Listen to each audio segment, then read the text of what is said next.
Praise God. I think we will read first Revelations chapter 3 verse 16. So then, because thou art lukewarm and neither cold nor hot, I will spew thee out of my mouth. From the Gospels of Matthew chapter 24 verse 12, and because iniquity shall abound, the love of many shall wax cold. Everybody shout, the love of the many shall wax cold. I will bring to you a very simple topic to wake us up, praise God, in these last days in His title, hallelujah, keep the love alive. Praise God. Keep the love alive. Everybody shall amen. Shall we bow down our head and let us pray? And let us all commit unto the Lord the preaching this afternoon. Heavenly Father, praise God. Let your Holy Spirit, O Lord, will envelop all my senses. Praise God, hallelujah, to deliver your word today. God, let your unction of the Spirit will move to every mind and heart. Hallelujah, and touch every listener this afternoon. Every worshiper in spirit and in truth will be filled by your presence. Lord Jesus, that while I'm preaching, there would be healing in our physical bodies. There would be peace that will come, hallelujah, from your throne to our heart. And we will go out from this service, O Lord, strengthened in the power of the Holy Ghost. Bless our guests and visitors today, and I claim salvation and healing of the Holy Ghost. Hallelujah. In Jesus' mighty name we pray. Cover this place, God, with your holy angels. Hallelujah. And I loose the power of the Holy Spirit. And let your purpose be done. In Jesus' name, everybody shout amen. Amen. Praise God. Keep the love alive. Turn to your neighbor, tell her, let your love keep burning for Jesus. Blessed be the name of the Lord. You may now take your seats. Those who are in love, say amen. Amen. In love for Jesus, say praise the Lord. Praise the Lord. Hallelujah. When we read in Matthew chapter 24 about false prophets who will lead astray many people in the last days, we can easily start looking in another direction than Jesus wants to look us. Wants us to look. Certainly, in our time, there are many who act as prophet and prophetess, as people who pretend that they possess what we call the divine wisdom. Many present themselves as a Christ, as a Savior in different places. However, seriously, we may need to warn against such pretenders from the perspective of Matthew 24. We need to think in the first place, hallelujah, of the Pharisees and the scribes, how they live a life, praise God, hallelujah, of not truly serving God in substance. They serving God in form, but in substance, they are still very far. Now we need to think, praise God, this afternoon, hallelujah, the word of the Lord that is written in the scriptures. Because if you are going to look at Luke chapter 18 verse 8, when the Son of Man returns, will He find faith on earth? This is the question in the scripture. Hallelujah, because Jesus said, this is the number one sign of His soon coming. There will be wars, nations against nations. There would be pestilences. There would be famine. Hello? Amen. Earthquakes in diverse places. In the Philippines, every now and then, we have reports of, strong earthquakes and people are being buried alive. Praise God. Buildings are being destroyed. Now, these frequent earthquakes that we have heard all around the world, praise God, is just the fulfillment of the prophecy in the book of Matthew. Praise God. And Jesus said in the scripture that in the last days, number one sign is that iniquity shall abound. I will explain it to you later. And then the love of many shall become cold. Everybody shall amen. Amen. Now, this scripture is very important for us to understand because it is connected to Matthew 24 verse 12. I tell you that He will avenge them speedily. Nevertheless, when the Son of Man cometh, shall he find what? Faith on the earth. It is certainly beneficial in this context to let this question of Jesus penetrate our hearts, and it should penetrate to our mind. We should not ask this question and look to others. When Jesus will come to this earth, can he find faith? Don't look at other people. Don't look at other personalities. Instead, relate it to ourselves. Relate it to yourself. The question needs to be an intensely personal question. When Jesus comes, will he find faith in me? That should be the real question. When Jesus will come to this world, can he find faith in my heart? Can the Lord find faith in my mind or even in my spirit? Or am I just a believer like the scribes and the Pharisees who have the form but there's no substance in it? May itsurang Kristiyano pero walang laman. There is a form of Christianity. There is a form to be like a child of God, but in substance there is, hallelujah, emptiness. There is contempt inside the heart. There is a hidden sin inside the heart. So that would be the question that should penetrate our mind and heart. When the Lord will come, can he find faith in me? Can he find faith in my mind? Everybody say, praise the Lord. Never look at other people.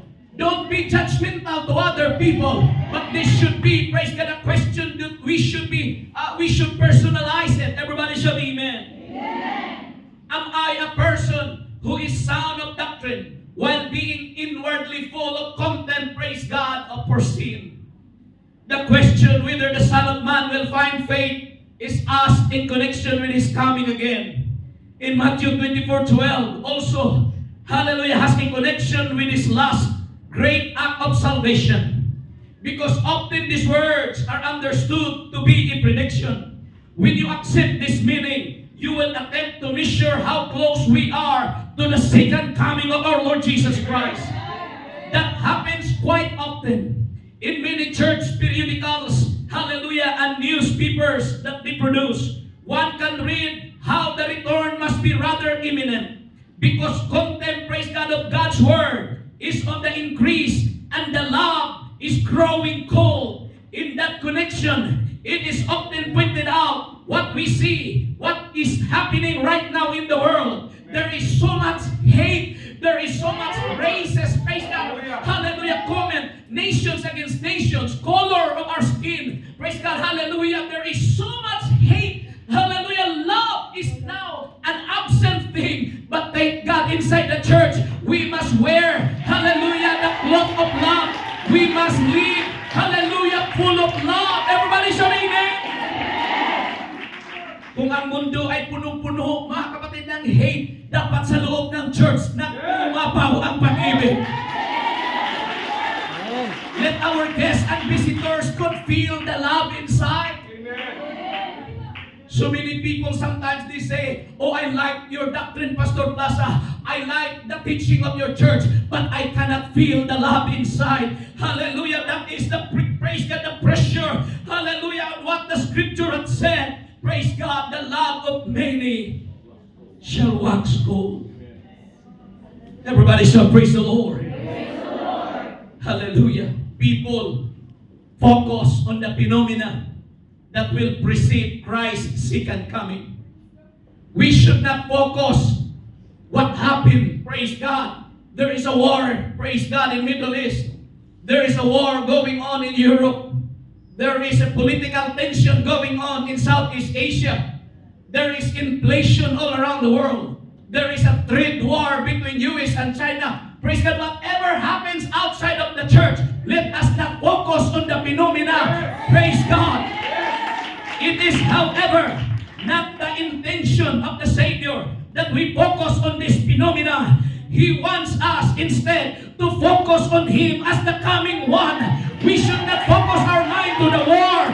We must not focus our mind to the inflation. Huwag natin i-focus ang ating mga isip sa rate ng Hong Kong dollar. But we must focus our mind to Jesus who is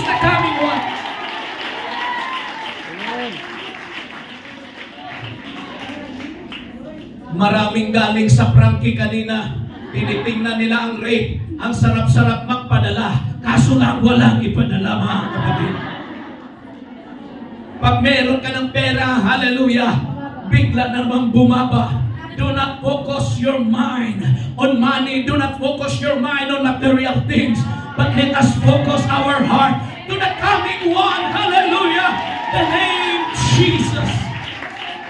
In the New Testament, we often read of His imminent coming. It is put that way because there is just one act of salvation that still needs to occur. When the trumpet will sound, and the dead in Christ shall rise first, and we who are alive, hallelujah, who is serving God, baptized in the name of Jesus, filled with the Holy Ghost, shall go with them. In a twinkling of an eye, our bodies will be changed into immortality, and we will go with them together to meet the Lord in the air, and we will rejoice with Him forever and ever. Everybody shall praise the Lord. There is an ongoing battle. In the scripture, when I say iniquity, speak about lawlessness.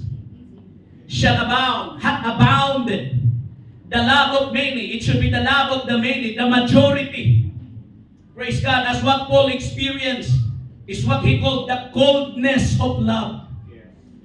Yung mga na-in love noon, na nag-uumapoy ang pag-ibig, tapos ngayon, mas malabig pa sa freezer, mga kapatid. Bali siya, amen? Oh, hallelujah. It is the same in degree, should I say, that once first we receive the Lord, we are so hot, we are so in love of the things of God. But as the years goes by, praise God, we lose the momentum of that love. We lose the temperature of that love. Praise God, and this is what Paul said, hallelujah, in his writings in 2 Timothy 4:16. Coldness of love. At my first answer, he said, no man stood with me, but all men forsook me. I pray, God, that it may not be laid to their charge. What do you mean by that? When Paul was in Rome, and he was accused, praise God, of something that is not worthy of death, there was a case presented before Caesar, hallelujah. And they accused Paul of, so many praise God, case that they accused to him, but they could not prove it. But when Paul appeared before Caesar in Rome, no one even looked the writer, no one stood with him. Every disciple in Rome, every leader forsook him. If you are Apostle Paul, di ba? You will feel, praise God, your heart, praise God, you will hurt of what they, show to you. Say, for example, I train you to be a leader. I pray for you every night. I pray for the Holy Spirit that will come into your life. And then when my problem comes, you just run away and you don't even help me. That is what Apostle Paul, at my first answer, what do you mean by that? When Paul appeared for the first time in the court, no man stood with me, he said. He has no attorney to defend him. All men forsook me. Just imagine, how many saints that was in Rome? Thousands upon thousands of saints filled with the Holy Spirit. Now when Paul appeared himself to Caesar, all of them were so scared. Where was the power of the Holy Ghost living in them? Nasaan ang kapangyarihan ng Holy Ghost? All men forsook. Why? This is what Paul called, hallelujah, in his words, the coldness of love. When certain sister has a lot of money because her employer is very generous, every time the sister will tell you, let's go to McDo, you just so smiling go with her to McDo. Because you know she will pay your order. But when the sister was terminated, hindi ka nga nagpakita. inabandon ka na dahil hindi mo na natikman ang French fries. Now we are talking about in the church. Hallelujah. Someone has bring you to the church. Somebody has strengthened you. You know, somebody has encouraged you. Somebody prays for you. Praise God. At the end of the day, did you encourage also this woman who brought you here into the house of the Lord? That's right. Everybody say, praise the Lord. General, praise God, speaking when the Bible said iniquity shall abound, hallelujah, it talks about immorality and license, impatience of rule and discipline, connivance and imitation of the hidden practice reacted upon the faith of believers, undermine the steadfast adherence to principle. This is the picture in the last days. Then was the power of the Antichrist to dismantle the love of many. The spirit of Antichrist will attack the church. For what purpose, Pastor Plaza? To dismantle the love of many. Gusto niya matanggal yung pag-ibig mo sa kapwa. Gusto niya matanggal ang pag-ibig mo sa iyong leader. The enemy, the devil is a liar. He wants to destroy and to dismantle your love for the things of God. The devil wants you to absent in every fellowship because in doing so, you are dismantling slowly, praise God, your love. Hallelujah, for the word of God. But do not allow that. Everybody shout amen. Troubles and persecutions that shall beset believers. There are Christians who are filled with the Holy Spirit, perfect their attendance on Sunday, but when troubles and tribulation come, it easily besets them. What do you mean by that? It easily discourages them to come back to the house of the Lord. We will not allow that in the last days. The spirit of worldliness and self-seeking that a timid faith encourages will issue in loosening dependence upon God and trust in His providential care. And internal dissension will destroy, hallelujah, that brotherly love which ought to be characteristics of Christians. Pag maging successful ang demonyo, mga kapatid, na dahan-dahan yung tanggalin ang iyong pag-ibig sa gawain, hanggang ang pinaka-close mong kaibigan sa church, magiging kaaway mo na. This is the tactic of the enemy. Praise God. We should not lose that love. Let us keep that love alive. The love to God, the love for our brethren, and the love for the household of faith. Keep the love alive. Everybody shout amen. Do not allow the devil to dismantle that love that Christ has put into your heart. Do we have the love for devotional prayers? Where are you 9 o'clock in the morning? Do we have the love for discipleship training? Do we have the love to support the work of God? Do we have the love for the lost? Hallelujah. Do we have the love for the whole body of Christ? That is a question, praise God, hallelujah, that we need to put into our heart. Do you have the love for your husband? Being louder. Do you have the love for your husband? Do you have the love for your children? I ask you again, do you have still that love for your children? Yes! O ngayon nagsasabi, bahala na kayo dyan, malaki na kayo.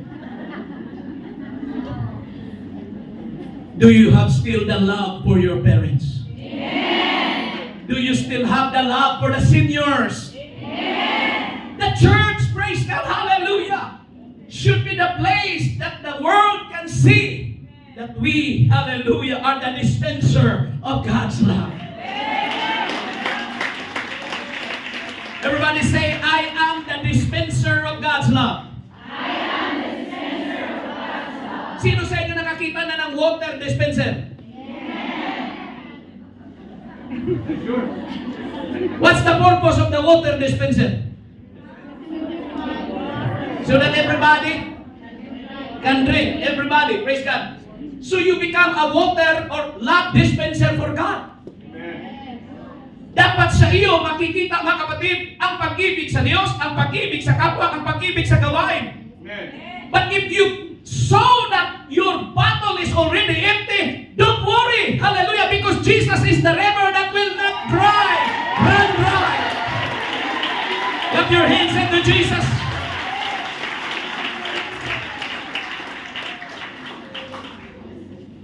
Listen to this. I'm almost finished.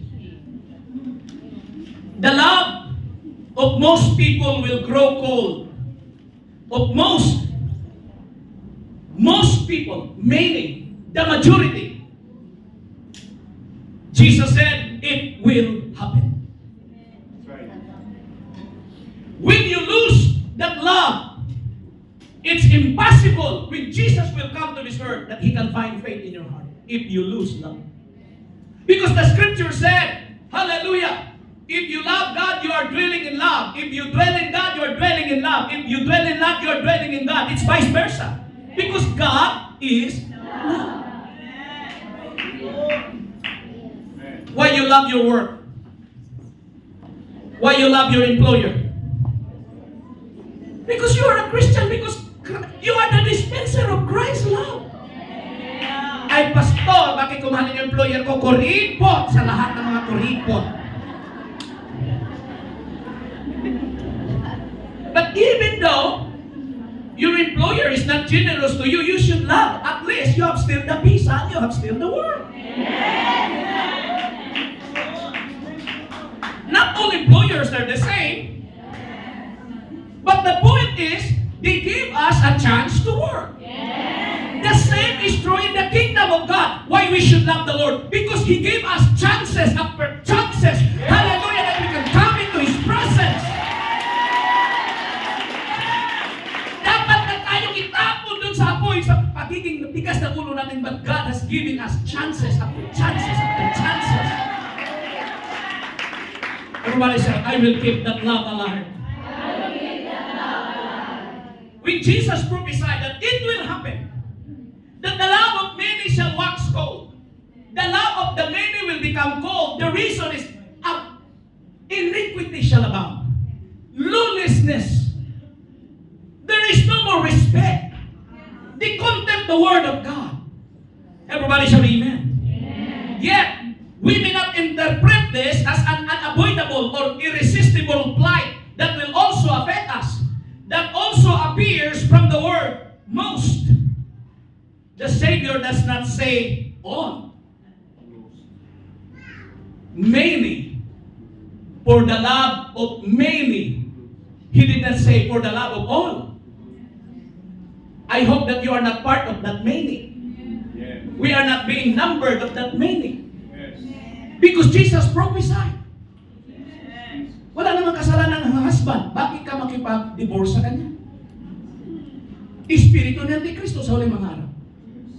Ay naku, pastor, nakakita kasi ako ng apam. Kaya sorry na lang sa kanya. The Spirit in the last days. Everybody shall praise the Lord. Praise the Lord. Hallelujah. The Savior does not say all. I do not need to follow the majority in their evil way. What do you mean by that? If the majority, sister, praise God, their love will wax cold. If the majority will go to have an evil way of life, I will not follow the majority. Yes. Even though we are small number of group of people, we are not the majority of OFWs, but I am preaching here a black and white message of the apostolic gospel that we should live in a holy life.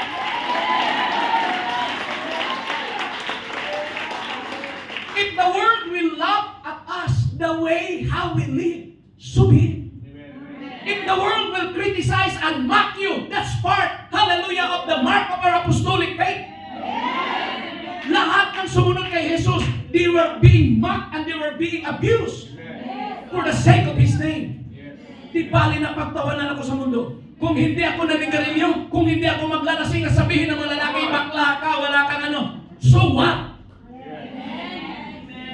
Kung sabihin ng mundo, sis, ako napakaganda mo, sis. Pwede pa dalawa, tatlo.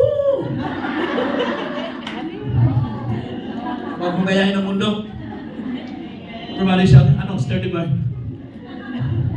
Everybody shout, amen? we should not follow what majority is doing. Kung ang majority ng mga OFW nagnanakaw sa bahay ng pera ng kanilang amo, huwag niyong gawayahin. Praise God. Pastor, may kapital na sana ako. Sayang. Nahuli kasi ako ni Ma'am. Kinuha ko yung brilyante. It's not a good way of life. That's lawlessness. You're making a contempt from the Word of God. You're living in sin. Did you get the point? Why we should keep the love alive? Why we should praise and love God above all? Because if you love God above all, you will walk in the truth and you have the fear of the Lord. Praise God. And when He will come, He can find you na may pag-ibig, may pananampalataya ka. Everybody shout amen? Parang may nagnakaw yata sa bahay niya mo.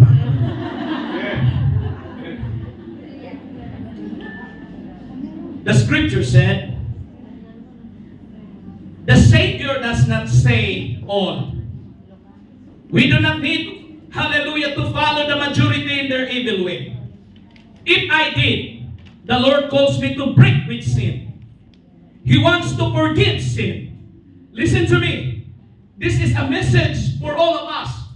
If you are following the evil way, hallelujah, kung nagkamali ka man, God is calling us to break away from that sin. Because He wants to forgive us. He wants to renew us. And He wants to prepare our soul for His soon return. He wants to help us in our struggle against evil. He Himself has fought this battle and has conquered even on the cross. In Him, we are more than conquerors. But then, it is necessary that we found in Him. Then we need to live out of His love. When we live out of His love, our love for Him will be kindled ever again and evermore. Clap your hands and to the Lord one more time. Also, when we live out of this love of the Lord, we hear this as an urgent appeal. The love of many will grow cold. Many will fall. Hallelujah. According to Paul in 1 Corinthians 10:12, let anyone who thinks that he stands take heed lest he fall. But we need to persevere. Because if you will read Matthew 24:12 and then down to 13, Jesus continued His word. But the one who endures to the end will be saved. Clap your hands unto Jesus one more time. Hallelujah, hallelujah, hallelujah. Oh, blessed be the name of Jesus. So in this battle, we need, hallelujah, the strength that comes from the Lord. Everybody shout, I need the strength that comes from the Lord. Have you ever read the story of Jesus praying in the Garden of Gethsemane? In Luke chapter 22, praise God, hallelujah. It's here, praise God, Luke chapter 22. I think we'll begin in verse 41 or 42. Hallelujah. Yes, that's the verse. And there appeared an angel unto him from heaven, strengthening him. Jesus was praying in the Garden of Gethsemane. He was praying to conquer the cross of Calvary. In His humanity, He was so scared. That is why He said to the Father, let this cup pass from me. Not my will, but thy will be done. In His human form, He was so scared. Natakot si Jesus sa kanyang pagkatao na ipako siya sa krus. Pero at the end of the day, His prayer to the Father said, not my will, but thy will be done. And when He finished praying, He went to His disciples and He found them sleeping. And He wakes them up. Wake up, pray that ye enter not into temptation. And Jesus prayed again for the second time with the same words. And then He came back to His disciples and still He found them sleeping. And Jesus said, why you cannot just, praise God, be awake for just 1 hour to pray? And Jesus, when He prayed, the scripture said, next verse, Atika, verse 44, I think. and being in an agony, he prayed more earnestly. Di ba, baliktad tayo minsan. Pag tayo'y pagod at nasaktan, diretso tayo tulog. Pero si Jesus, baliktad siya eh. When Jesus was in agony, he prayed more earnestly. Tingnan niyo mga kapatid ang pawis niya.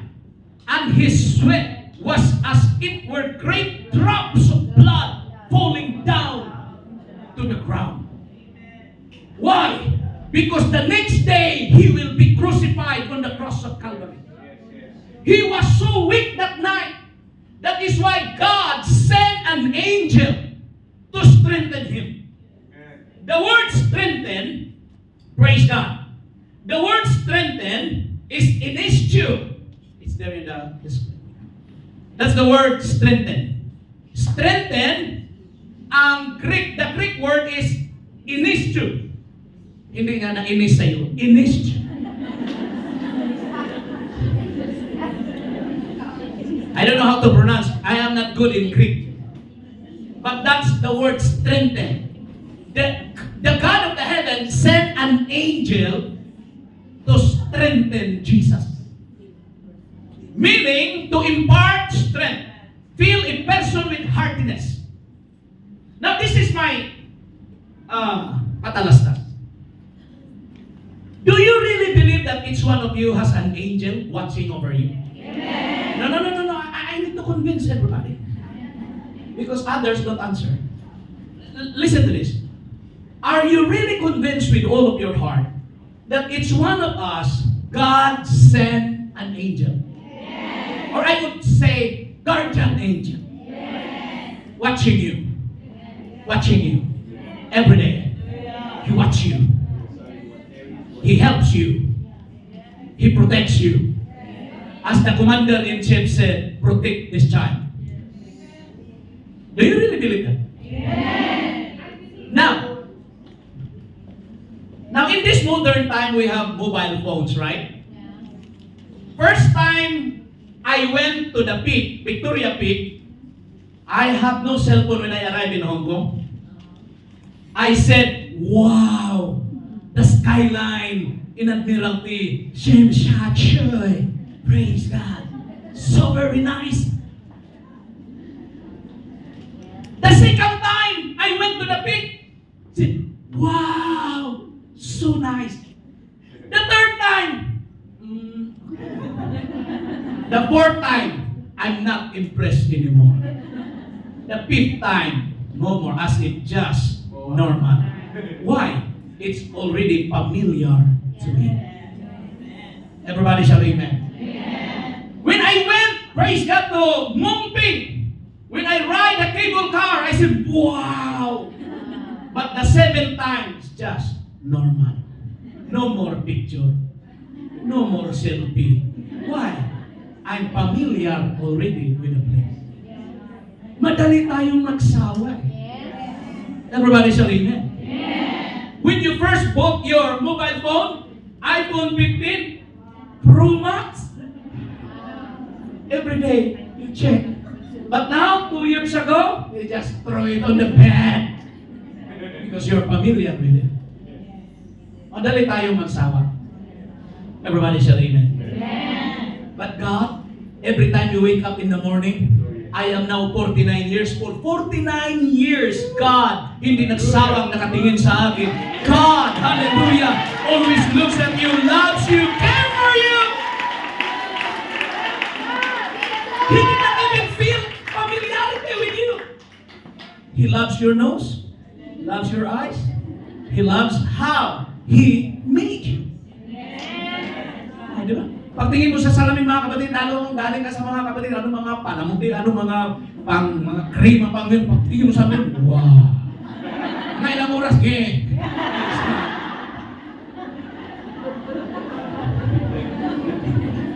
Everybody say amen. When you first go to a place for the first time, especially now in our modern time that we have mobile phone, picture, because we love the scenic view. Everybody shout amen.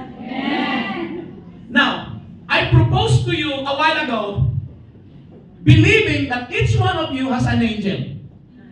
This is a what if. What if the angel has a mobile phone? No, this is just a what if. What if your angel has a mobile phone? And his mobile phone is more powerful than your iPhone. And because he likes you, everywhere you go, pinipicturan ka niya. Praise God. Yung angel nag-send pa sa'yo, pero hindi mo alam ba? Praise God. The angel takes a lot of photos of you. Because he likes you. He protects you. But what if you do something evil? Something wrong? Will he continue to... This is just a what if. And the angels will meet together in the sky. Hallelujah. The angel of Brother Junie is flying over there. The angel of Pastor Joel is flying over there. The angel of Kisha is flying over there. And they meet in the heavens. And they are showing their phones to each other. Look. Nagpapakitaan sila mga ng picture na sa'yo. Oh, tingnan mo. Ang ganda. Dati ko singira yan. Tingnan mo yun. Preacher na. May picture ako dito, oh. May kabigyan ngayon. Wala na. Everybody say amen.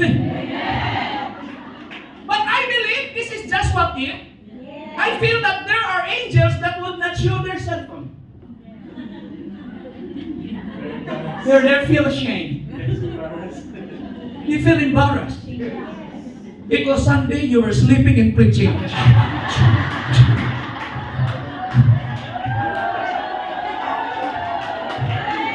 No, I'm just kidding. I just wake you up at this time. Let's go back to the topic, please.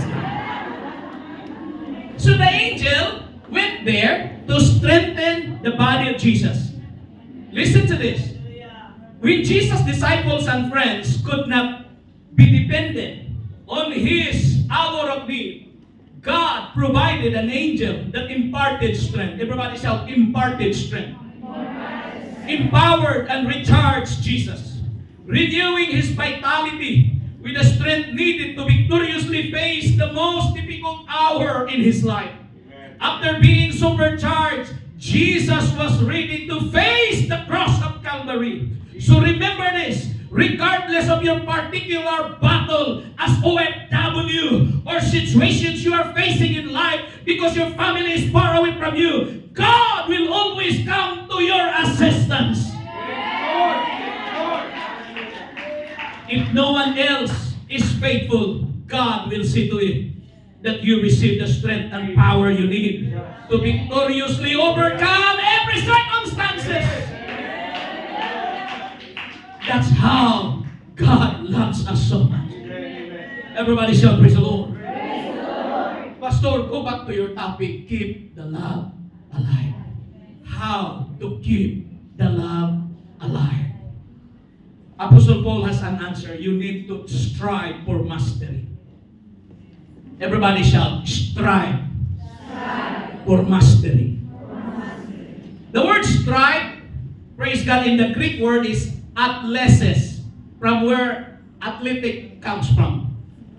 Strive means athletic activities, exertion, effort, and commitment. That's what he said. Let's open our Bible, praise God, in 2 Timothy chapter 2, verse 5. That we need to strive lawfully. Praise God. If you want to master a thing, you need to strive. If a man also strive for masteries, yet he is not crowned except he strive, everybody strive. Lawfully. Exert your effort. You should have commitment. Gusto mo mabuo ang iyong pamilya, hindi makawatak-watak, you need to be committed to your marriage vow. Because if not, it will be destroyed. Gusto mo maka 20 years sa iyong amo, you need to be committed. Noong una pa lang, mga kapatid, yung aso maliit ang hinihila lang ngayon, ang laki-laki na ng aso, ikaw na ang hinihila. No, sorry. Everybody shout, praise the Lord. Strive for mastery. I heard from weekdays, from Saturday group, sister, praise God, that There are employers who are very generous. They can do whatever they can do in their kitchen. They have their oven. Praise God. They have so many menus. Praise God. They have all the ingredients. You can do it. It's up to you. If you will make a cake, do it. For your group, do it. There are employers who are like that. They are open. They treat you as part of their family. Oh, may mga employer na ganun. Pero huwag kayong maingit kung ang employer mo hindi ganun. Yan lang yun. Everybody shall praise the Lord. Hallelujah. And then if your employer will tell you, oh, I will send you to the culinary school so that you will learn how to cook Western food and Chinese food. Go! Grab the opportunity! Strive for masteries. If their employer offer you to use the oven, strive for mastery. Praise God to bake a cake. Pag uwi mo, ikaw ang tagagawa ng cake doon sa mga ikakasal. Strive for masteries. You should play lawfully because that is an athletic word. Because if you are part of the, running in an oval, sprinting, if you will not run according to the lawful, praise God, procedures, you will be disqualified. Everybody shall amen. So to keep the love alive, let us strive. Put your effort. Di ba? Kung sa feeling mo na para bang nanlalamig ang pag-ibig ni Dudong sa akin, make your effort. Magsulat ka. Magpadala ka ng door-to-door. Lagyan mo na sulat sa ilalim, Dong, lahat ng dilata sa'yo na nakubusin mo yan. Dahil mahal kita. Everybody say amen. Strive. You make an effort. What do you mean by that? In coming to the church, I want to love God with all of my heart. Amen. Make a commitment. Make an effort. Strive for mastery. Everybody say, praise the Lord. Clap your hands unto Jesus. Hallelujah. Listen to this. If you are not committed, you will never make it to the end. But if you do, Paul says, there is a crown waiting for you. Amen. If you are serious contender for doing the will of God, hallelujah, if you don't allow anything to stop you, no matter what challenges the devil and life may try to throw at you, you will walk away, hallelujah, with the respect and honor of others, and at the end, you will win the battle of life. Clap your hands for Jesus. Keep that love alive. You need to put an effort. You need to make a commitment in serving God. Jesus is coming soon. And the Bible said, iniquity shall abound, lawlessness will abound, and the love of the many shall wax cold. I don't want to be a part of the many. I want to be a part of the few. When God said, for many are chosen, but only few. For many are called, but only few are chosen. I want to be a part of the few who are chosen. How could I do that? I need to be faithful. I need to be obedient, praise God, to the word of the Lord. And I will love Him with all of my heart, no matter what will happen. Shall we stand together? Keep that love alive. You need to persevere because your perseverance lies your salvation. Jesus said, he that endureth unto the end, the same shall be saved. For this perseverance implies that we have a strong bond with Him and we should remain in Him. Nothing will ever be able to separate us from the love of Christ. We may and will live in this love or in His love by the power of the Holy Spirit. The fruit of the Spirit will become known. The fruit of the Spirit is love. This love will warm the heart of the man. This love results in love for His Word and His law and His commandments. This love gives love to Him who is the fulfillment, hallelujah, of the Word of God. The content of the Bible. In this manner, the disciples can and must go away. Hallelujah. This is how Christ wants His church to live. To that end, He makes His strong appeal to us. He makes us like the original people as we are, aware of our lack of love sometimes, around contempt of the Word of God in our heart. He wants us to be truly serious. People who sing the praises of the Lord, not just in form but in substance.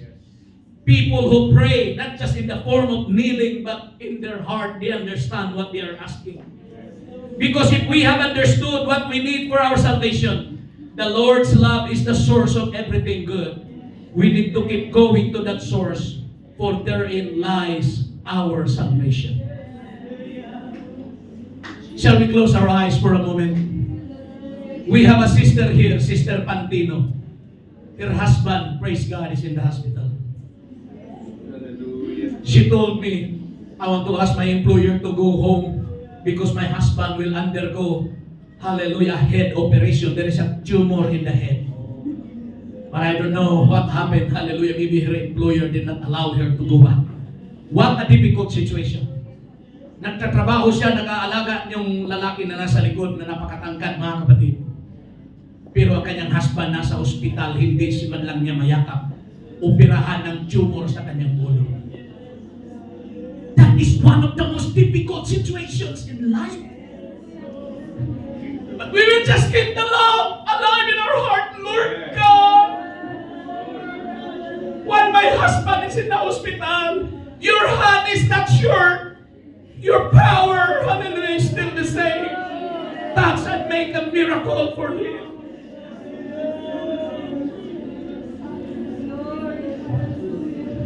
Kung si Sister Lori Pantino nandito nagsisimba, kahit yung nasa bingit ng kamatayan ng kanyang husband, it is a challenge for us all, because Jesus said, time will come that people's love for me will become cold. Tingnan mo, dami mga bangko na mga bakante. Nasaan sila, mga kapatid? I hope na hindi naglalamig ang kanilang pananampalataya. Because one day you cannot promise to yourself. Remember what Peter said? Lord, I will not deny you. But 3 times he denied the Lord. What should we do, Pastor Plaza? We need to humble ourselves and surrender our lives to the Lord. We should not put a little trust in ourselves. This is flesh. Flesh cannot be trusted. But we need to trust in the Spirit of God. We need to trust in the Holy Spirit of Jesus. Brother Judy, let the hand of the Lord will touch your hand. And I declare healing over your body. Si Brother Judy, mga kapatid, nung Webes, may dala siyang bisita na tatay kahit may naramdaman siya sa kanyang kamay. Hindi siya naglalamig na magdala ng mga bisita. How about you? Maybe you have just a petty problem in life. Napakaliit lang ng problema mo na para ka ng susuko sa pananampalataya. We are here this afternoon. We need to rekindle the fire of love in our heart to love the Lord. To love the Lord our God. Hallelujah. That is the heartbeat of our mission. To love the Lord our God is the heartbeat of our mission. Because if we will lose that kind of love, hallelujah, we will lost forever. Love the Lord whatever happens. Mahalin mo ang Diyos. Kahit mahirap magtrabaho sa iyong employer, mahalin mo ang Diyos. Kahit malayo ang iyong pamilya, mahalin mo ang Diyos. Love Him. Love Him. This is the heartbeat of our mission. To love the Lord our God. Yes, Jesus, hallelujah. Overflow, let it overflow, let it overflow. To love the Lord our God is the heartbeat of our mission. Strength and service over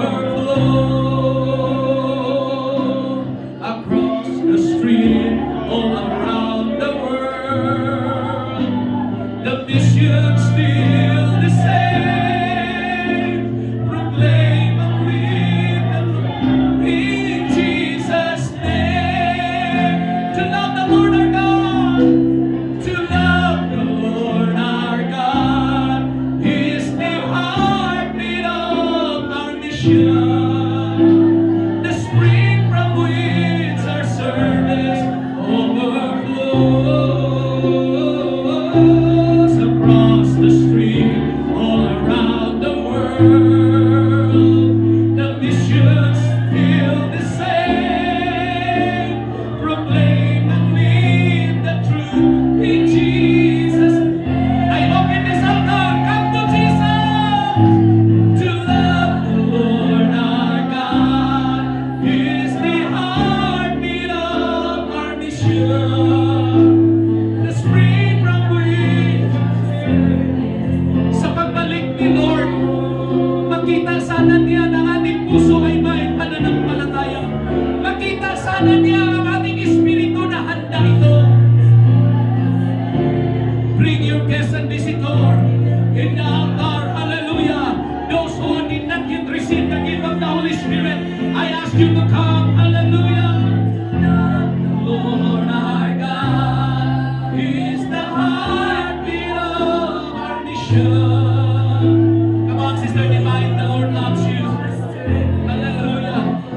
Your name is a special name, Divine. Makalangit. Hallelujah. Let your heart be filled. Hallelujah. Pinangalan God. Hallelujah, mga kapatid. Hindi na po itong panahon na pamagsig-pansig tayo sa paglilingkod sa Diyos. This is the time to be serious. Hallelujah. Jesus is coming soon. Lord our God. Come on, open your mouth. Worship the Lord. Come on, worship the Lord. When you lay hands on somebody, believe that the Spirit of God will move. The mission still the same. Come on, backups, singers. Hallelujah, usher it. It's time to keep the love alive.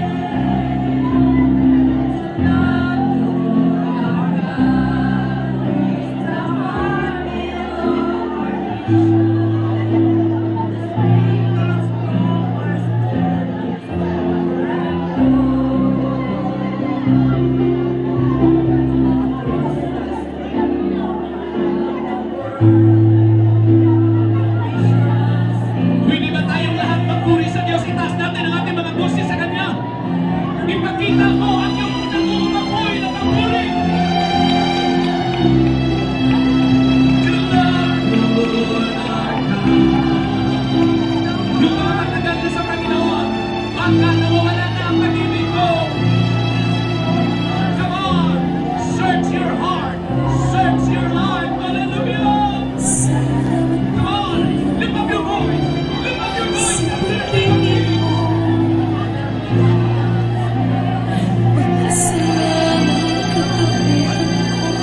Buksan mo ang gabi, purihin ang Diyos.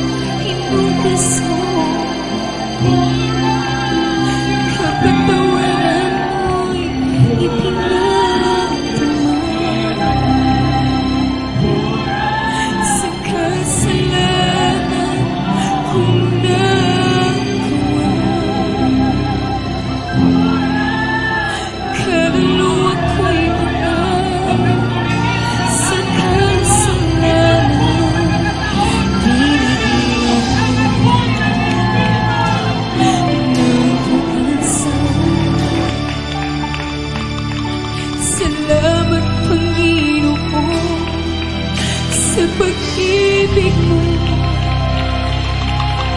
Pagkasalanan ang katauhan ko, ang iyong dugo, hinugas mo, Jesus.